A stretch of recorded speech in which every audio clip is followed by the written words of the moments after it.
ജമ്മു കശ്മീരിലെ പഹൽഗാം പ്രദേശത്ത് വിനോദസഞ്ചാരികൾക്ക് നേരെ വെടിയുതിർത്ത ഭീകരർക്കായി സുരക്ഷാസേന 10 ദിവസത്തിലേറെയായി തിരച്ചിൽ നടത്തിവരികയാണ്. ഈ സാഹചര്യത്തിൽ ഇന്ത്യയുടെ ഭാഗത്തുനിന്ന് വെടിവയ്പിൽ ഉൾപ്പെട്ട 6 ഭീകരർ നിയന്ത്രണരേഖയുടെ ഭാഗമായ നീലം താഴ്വരയിലൂടെ പാക് അധിനിവേശ കശ്മീരിലേക്ക് രക്ഷപ്പെട്ടതായി വിവരം ലഭിച്ചു.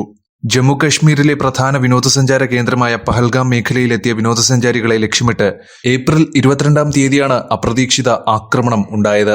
ആക്രമണം കണ്ട ഒരു സ്ത്രീ 4 ഭീകരർ സൈനിക യൂണിഫോമിൽ വന്ന് എല്ലാവരെയും വെടിവെച്ചു കൊന്നുവെന്നും അവരുടെ മതം ചോദിച്ചുവെന്നും പറഞ്ഞ് വലിയ കോളിളക്കം സൃഷ്ടിച്ചു. ക്രൂരമായ ആക്രമണത്തിൽ 26 വിനോദസഞ്ചാരികൾ കൊല്ലപ്പെട്ടതായും നിരവധി പേർക്ക് പരിക്കേറ്റതായും പറയപ്പെടുന്നു. ആക്രമണത്തെക്കുറിച്ചുള്ള വിവരം ലഭിച്ചയുടൻ കേന്ദ്ര ആഭ്യന്തരമന്ത്രി അമിത് ഷാ സംഭവസ്ഥലം സന്ദർശിച്ച് പരിശോധന നടത്തി. പ്രധാനമന്ത്രി നരേന്ദ്രമോദിയും വിദേശയാത്ര റദ്ദാക്കി ഇന്ത്യയിലേക്ക് മടങ്ങിവന്നു. പാക് ഭീകരൻ ഹാഫിസ് സയ്യിദിന്റെ ലഷ്കർ-ഇ-തൊയ്ബയുടെ അനുബന്ധ സംഘടനയായ റെസിസ്റ്റൻസ് ഫ്രണ്ട് ആക്രമണത്തിന്റെ ഉത്തരവാദിത്തം ഏറ്റെടുത്തു. ആക്രമണത്തിന് പിന്നിൽ പാകിസ്ഥാൻ ആയിരിക്കാമെന്നും പറയപ്പെടുന്നു. ഇതിനെ തുടർന്ന് പാകിസ്ഥാനുമായുള്ള വിവിധ കരാറുകൾ ഇന്ത്യ റദ്ദാക്കിയിട്ടുണ്ട്. സിന്ധു നദീജല കരാർ, പാകിസ്ഥാനികൾ ഉടൻ ഇന്ത്യ വിടുക, വാഗ അതിർത്തി അടയ്ക്കുക തുടങ്ങിയ വിവിധ തരത്തിലുള്ള കടുത്ത നടപടികൾ ഇന്ത്യ സ്വീകരിച്ചു. ഇന്ത്യയുടെ സായുധസേനയും അതിർത്തി സുരക്ഷാ സേനയും ഉൾപ്പെടെയുള്ള അർദ്ധസൈനിക വിഭാഗങ്ങളും സജ്ജമായി തുടരുകയാണ്. ഈ സാഹചര്യത്തിലാണ് കഴിഞ്ഞ 10 ദിവസമായി നിയന്ത്രണരേഖയിൽ പാകിസ്ഥാൻ സൈന്യം പെട്ടെന്ന് വെടിവെപ്പ് നടത്തിയത്. ഇന്ത്യൻ സൈന്യവും തിരിച്ചടിച്ചതായി റിപ്പോർട്ടുണ്ട്. ഇതിനു പുറമെ വെടിവെപ്പിൽ ഉൾപ്പെട്ട തീവ്രവാദികളുടെ തിരിച്ചറിയൽ രേഖകൾ വെളിപ്പെടുത്തിയിട്ടുണ്ട്.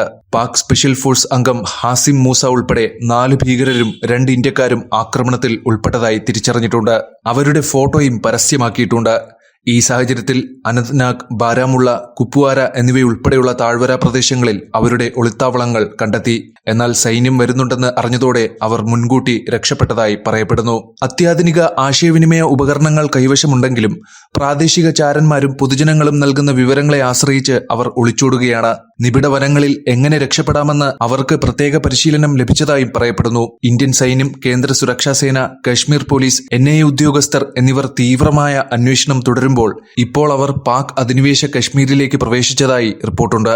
വിവിധ തലങ്ങളിൽ ശക്തമായ നിരീക്ഷണം ഉണ്ടായിരുന്നിട്ടും നിയന്ത്രണ മേഖലയായ നീലം താഴ്വര കടന്ന് നിബിഡ വനങ്ങളിലൂടെ സഞ്ചരിച്ച് അവർ പാക് അധിനിവേശ കശ്മീരിലേക്ക് കടന്നതായി പറയപ്പെടുന്നു. ഈ പ്രക്രിയയിലെ ഒരു വലിയ തിരിച്ചടിയായി ഇതിനെ കാണാം.